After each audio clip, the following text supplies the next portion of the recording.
Hi hello ಆತ್ಮೀಯ ಹೇ ಸೀತಾರಾಮ್ ವೀಕ್ಷಕರೇ, ನಾನು ನಿಮ್ಮವ ಇವತ್ತು ಮಲ್ಲಪ್ಪ ಜೋತಾರು ತಮಗೆ ಇವತ್ತಿನ ಪ್ರಮುಖ ಸುದ್ದಿಗಳಿಗಾಗಿ ಆಹ್ವಾನಿಸ್ತಾ ಇದ್ದೇನೆ. ತಾವು ನೋಡಬೇಕು, ನೋಡೋ ಜೊತೆಗೆ ನಿಮ್ಮ ಅಭಿಪ್ರಾಯ ಮಾಡಿಸ್ತಾ ಇರಬೇಕು.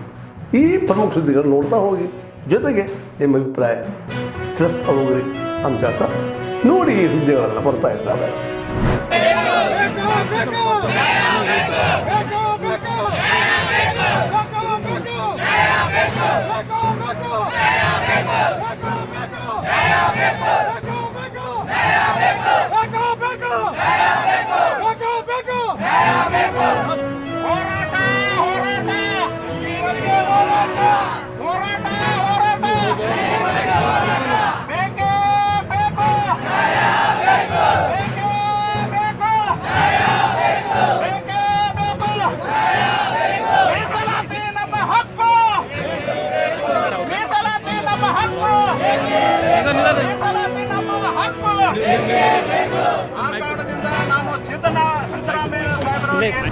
ಆ ಸಭೆಗೆ ವಿನಯ್ ಕುಮಾರ್ ಬಂದಿದ್ದು.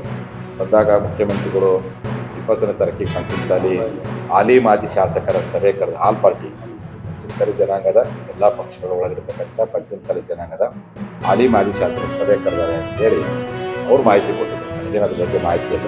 ಬಟ್ ನಮ್ಮ ಸತ್ಯಾಗ್ರಹವನ್ನು ಮುಖ್ಯಮಂತ್ರಿಗಳು ಕ್ಷಮೆ ಕೇಳೋವರೆಗೂ ನಾವು ಮುಂದುವರಿಸಬೇಕು ಅಂತ ನಾವು ತೀರ್ಮಾನ ಮಾಡಿದ್ವಿ. ನಾಳೆ ಮಧ್ಯಾಹ್ನ ಸಭೆ ಒಳಗೆ ಚರ್ಚೆ ಮಾಡ್ತೀವಿ. ಅಲ್ಲ, ನನಗೇನು ಅವರು ಆಮಂತ್ರಣ ಕೊಡ್ತಿಲ್ಲ, ನನಗೆ ಗೊತ್ತಿಲ್ಲ, ನನ್ನ ಮಾಹಿತಿನೇ ಗೊತ್ತಿಲ್ಲ. ಯಾರು ಅದು ನಾಳೆ ಮಧ್ಯಾಹ್ನ ತೀರ್ಮಾನ ಮಾಡ್ತೀವಿ. ಯಾಕಂದ್ರೆ ನನಗೆ ಇಷ್ಟೆಲ್ಲ ಭಾಳ ನೋವು ಕೊಟ್ಟಿದ್ದಾರೆ. ನಮ್ಮ ಮೇಲೆ ಮಾರಣಾಂತಿಕವಾದಂಥ ಹಲ್ಲೆ ಮಾಡಿಸಿದ್ದಾರೆ. ನಮ್ಮ ಜನರ ಮನಸ್ಸಿಗೆ ಭಾಳ ನೋವಾಗೈತಿ. ಮತ್ತು ಧರಣಿ ಸತ್ಯಕ್ಕಿಂತ ಕೊನೆ ಪಕ್ಷ ಏನು ಅಧಿವೇಶನದಲ್ಲಿ ಹೇಳಿದ ಹೇಳಿಕೆ ಇದೆ, ಅದನ್ನಾದರೂ ವಾಪಸ್ ಪಡ್ಕೋಬೇಕು ಮುಖ್ಯಮಂತ್ರಿ. ನಾವು ಇಷ್ಟು ವರ್ಷ ಏನು ನಮ್ಮ ಧರಣಿ ಸತ್ಯಾಗ್ರಹ ಸ್ಥಳದಲ್ಲಿ ಮತ್ತೊಂದು ಸುತ್ತಿನ ಸಭೆ ಕರೆದು ಅಂತಿಮವಾಗಿರ್ತಕ್ಕಂಥ ಹೋರಾಟ ರೂಪರೇಷೆಯನ್ನು ಸಮಾಜ ಗಮನಕ್ಕೆ ತರಲಿಕ್ಕೆ ಇಚ್ಛೆಪಡ್ತೀವಿ.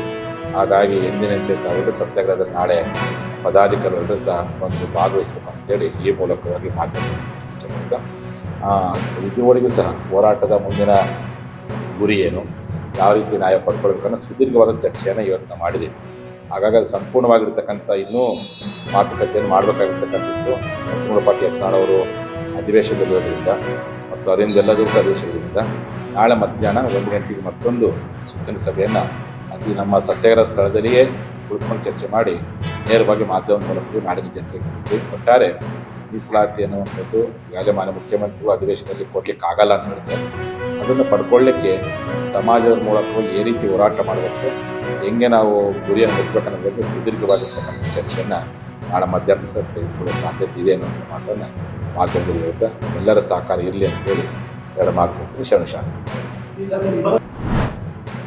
ನೋಡ್ರಿ, ಯಾರು ನಾವಂತರೂ ಉಳಿದ ಸಮಾಜಗಳಿಗೆ ವಿರೋಧ ಮಾಡುವಂಥದ್ದು ನಾವು ಅದು ಮಾಡೋಕ್ಕಿಲ್ಲ. ನಮ್ಮ ಸಮಾಜಕ್ಕೆ ಅಂತ ಕೇಳ್ತೀವಿ. ಇನ್ನೊಂದು ಸಮಾಜದ ನಾವು ಅವ್ರಿಗೆ ಆತಂಕ ಆಗುವಂಥ ಕೆಲಸ ನಾವು ಅದು ಮಾಡೋಂಗಿಲ್ಲ. ಹೋದ ಬಾರಿ ಕೂಡ BJP ಸರ್ಕಾರ ಇದ್ದಂಥ ಟೈಮಿಗೆ ಮುಸ್ಲಿಮ್ ನಾವು ಅವ್ರು ನೆಕ್ಸ್ಟ್ ಡೇ ಅಪೋಸ್ ಮಾಡಿದ್ವಿ. ನಮಗಂತ ಯಾರೋ ಇನ್ನೊಬ್ಬರು ಕಿಟ್ಟು ಕೊಡುವಂಥ ನಮ್ಗೆ ಅವಶ್ಯಕತೆ ಇಲ್ಲ ಅನ್ನೋದು ಅವತ್ತು ನಾವು ವಿರೋಧ ಮಾಡಿದ್ವಿ. ಅದ್ರ ವಿರುದ್ಧ ಸ್ಟ್ರೈಕು ಕೂಡ ಮಾಡಿದ್ವಿ.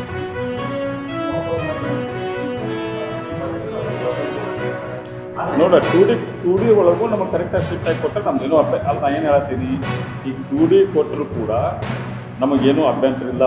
ಬಟ್ 2D ಕೊಟ್ಟರೆ ಮುಸ್ಲಿಮಾದ್ರು ತೆಗೆದು ಕಿತ್ತು ಕೊಡುವಂಥ ಇದು ಒಂದು ಮಾಡಿ ರಾಜಕೀಯ ಮಾಡೋದಂಥ ವ್ಯವಸ್ಥೆ ಆಗುತ್ತೆ ಅಂತ ನಮಗೆ ಬೇಡ. ಅಂಥದ್ದು ಇನ್ನೊಂದು ಸಮಾಜದ ತಿಂಗಳು ನಾವು ತಿನ್ನುವಂಥದ್ದು ನಮ್ಮ ಧರ್ಮದಾಗೂ ಇಲ್ಲ ಅನ್ನೋದು ನಮ್ಮ ಅರ್ಥ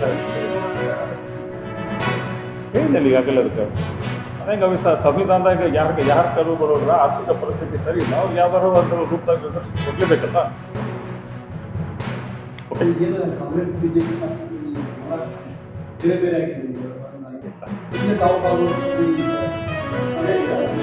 ಇಲ್ಲ, ಹಂಗೇನು ಸಂಬಂಧ ಇಲ್ಲ. ನಾ ಎಲ್ಲ ಕಡೆ ಬಂದಿಲ್ಲ.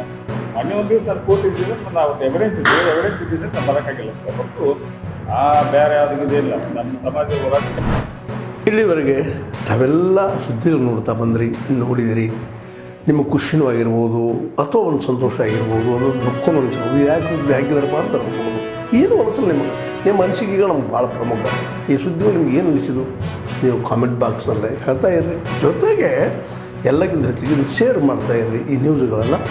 ಜೊತೆಗೆ ಏನಪ್ಪ ಅಂದ್ರೆ ಹೇ ಸೀತಾರಾಮ್ ನಿರಂತರ ನೋಡ್ತಾ ಇರ್ರಿ. ಹೇ ಸೀತಾರಾಮ್ ಇದು ಸತ್ಯದ ಕೈಗಡೆ ವಂದನೆಗಳು.